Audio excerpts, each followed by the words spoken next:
Now we head to the phones and we speak with GOP political strategist, also co-founder of MustReadTexas.com, Matt Mackowiak. Matt, good morning. How are you?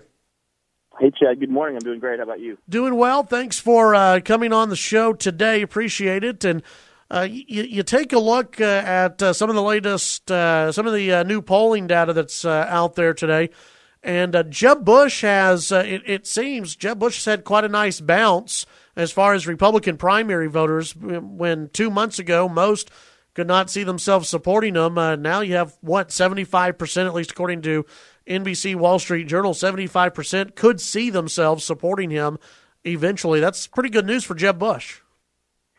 It is, and I'm honestly not that surprised by it because I think first of all, Jeb's shown up at a lot of the sort of major conservative get-togethers. He was at the Faith and Freedom Coalition event in D.C. over the weekend. And then secondly, his announcement event was very strong. He shined a light on his conservative record over 8 years as governor, and I thought he made a very compelling case for religious liberty, for fighting for religious liberty.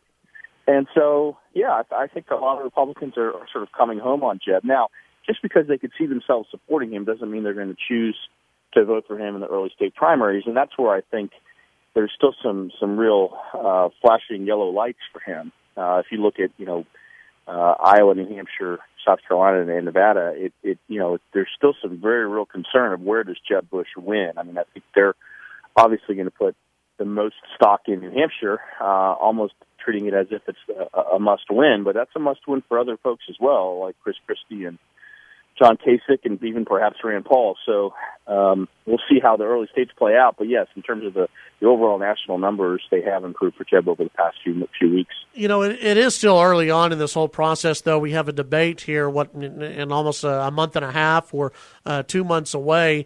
If you're involved in the Rand Paul and Ted Cruz campaign, and some of the polling numbers that I'm seeing that have come out recently, show Ted Cruz even as low as now 4% in the race, and Rand Paul somewhere between 7 and 8%.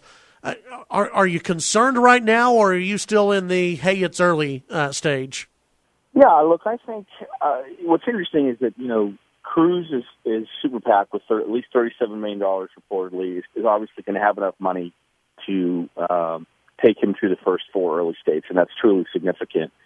But look, you don't want to be sort of stuck in nowhere land in terms of the polling because you're going to have difficulty convincing people you can be the nominee. And so you look at Cruz and you probably presume Iowa and South Carolina will be the two states he focuses on in terms of resources and time. It is surprising, though, given how much grassroots enthusiasm there is for Cruz, how large the crowds are when he goes out and does events. It is surprising that he remains sort of mired down almost in the third tier, really, in terms of national polling. And even in the early states, in Iowa, New Hampshire, South Carolina, Nevada, his polling is not that much better. So my guess is they're hoping that he will break out once the debates come around and people see him sort of in his best state. And he'll have the gravitas of a great debater, but also standing up there against some other candidates that have a sort of perhaps more of a presidential bearing or something like that. But we'll see. But yeah, for Rand is I think doing slightly better than Cruz right now. He has broader support, polling better nationally, and he also has a path for all four of the first early states. And in a perfect scenario, Rand could potentially win all four of those contests. I don't think he will. I don't even think he'll win one, but he certainly has a chance to win each of the first four early states. So the debates, I think, are going to clarify a lot of where this race is going and sort of who the strongest contenders are, who the pretenders are. When you look at someone like Rick Perry, and the media continues to bring up the oops moment, and now there's the moment where he said accident versus incident over the weekend regarding South Carolina, but his polling numbers are ticking up. Do you think voters, especially in Iowa and in South Carolina, some of these early states, are they liking the message they're hearing from Perry as a candidate, as he has done retail politics exceptionally well so far, versus the media message of, hey, this is the guy who can't stop saying oops? Yeah, that's a good point. I do think He's resonating and playing much better locally, in the actual places where this campaign is taking hold, rather than sort of in the salons in Washington and New York, in the Acela corridor. But I also think that this Perry has not been able to truly get a second look yet, broadly speaking, from Republican primary voters.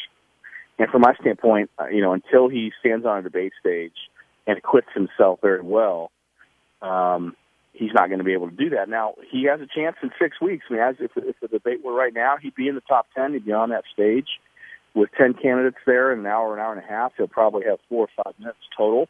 It's not a high bar to clear. Right. But I do think right now, oops is not just in the minds of the media. I think it's also in the minds of a lot of people that look at him. But it is going to be further and further in the rearview mirror, particularly if he does well in that first debate. I think there is a real chance for him to get a second look. And Iowa and South Carolina both set up very, very well for Perry. And he obviously doesn't have a day job. He can spend all of his time there. And so, yes, I do think his message is resonating. And he's getting, great earned media in these local markets when he goes out and campaigns. So I think they have, something to build on, a real foundation. But he's going to have to perform well in the first debate and keep building. Visiting with Matt Mackowiak, GOP political strategist, also co-founder, mustreadtexas.com. Before I let you plug the website, I got to have your thoughts on Donald Trump, his announcement, and his campaign. Yeah, look, I know that, some folks, some of your listeners and some conservatives across the country love Trump. I'm definitely not in that category. To me, he's just not a serious presidential candidate. You can't watch that announcement speech. I mean, that speech is impossible to fact check. There's no linear quality to his views. He's all over the map. He says he's for free trade, but then he wants to slap tariffs on China and Mexico. He says he has a plan to defeat ISIS, but he can't tell us what it is. There's just no seriousness to it, and he still hasn't filed his candidacy, which he has 15 days to do with the 15 days to do so with the FEC.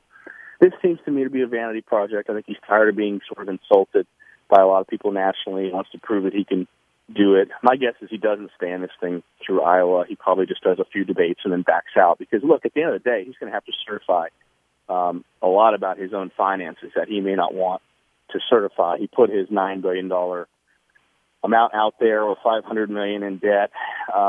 We'll see whether that's really, the reality of what he actually has or not. So, look, to me, the bigger thing that concerns me about Trump is if he takes that spot from somebody else who is a serious candidate, like Bobby Jindal or John Kasich or someone else in that first debate. That's going to be a real shame, and there's going to be a circus quality to that first debate, Chad, and that to me, I think, is damaging for the Republican Party. We live in two serious times to have unserious candidates running for president and sucking up any amount of oxygen that other candidates would otherwise get. Visiting with Matt Mackowiak. Matt, what can folks find on mustreadtexas.com this morning? Yeah, obviously, a couple weeks into the interim now with the session behind us. The governor, Abbott, has issued his final vetoes and signed the budget, so there's some coverage of his veto period, and also obviously entering into campaign season with retirements in the legislature and candidates announcing. So you can find all the news from across Texas at mustreadtexas.com. All right. As always, Matt, appreciate your time. And, folks, you need to follow Matt Mackowiak on Twitter at Matt Mackowiak. Matt, thank you. Thanks, Chad. Take care. Have a good one.